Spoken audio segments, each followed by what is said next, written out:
জরা ও গ্লানি মুছে নতুন দিনের প্রত্যাশায় জেগে উঠেছে বাঙালি।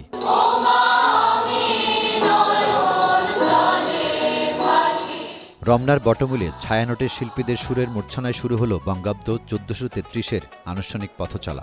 মা বাবাদের সাথে আমার খুব এখানে মজা লাগছে। সবাইকে শুভ নববর্ষের শুভেচ্ছা। ধর্ম, বর্ণ, গোত্র ভুলে সবাই এক কাতারে, পরনে লাল সাদা ও রঙিন পোশাক, কপালে টিপ আর হাতে আলপনা মিলিয়ে রমনা যেন এক জনসমুদ্র। শুধু নবীন নয়, প্রবীণদের পদচারণায় মুখরিত চারপাশ। প্রাণের টানে ঘরে বসে থাকতে পারেনি কেউ। এই বছর অনেক আনন্দ করতেছি, বাচ্চা ফ্যামিলি নিয়ে ঘুরতে আসা, অনেক সবাইকে শুভ নববর্ষ। তারুণ্যের জয়গান আর নববর্ষের আনন্দধ্বনিতে প্রকম্পিত পুরো ঢাকা বিশ্ববিদ্যালয় ক্যাম্পাস। মঙ্গল শোভাযাত্রার রেশ আর চারুকলার রঙে রঙিন হয়ে উঠেছে তারুণ্যের এই বিশাল আড্ডাঘর। সবার চোখে মুখে আগামী দিনের নতুন স্বপ্ন।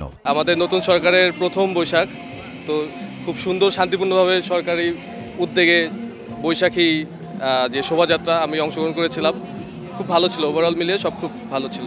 এখন যেভাবে পরিস্থিতি স্বাভাবিক আছে, আমরা তো সবসময় চাই যে এভাবেই সুন্দরভাবে যেন সবসময় আমরা চলতে পারি।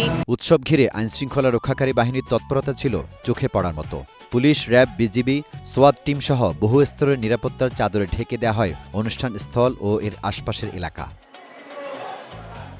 সব জরাজীর্ণতা আর বাধা পেরিয়ে সম্প্রীতির এই বাংলাদেশে আজ উৎসবের নতুন সুর। টেকনাফ থেকে তেতুলিয়া সবাই মেতেছে উৎসবের এই মেলবন্ধনে।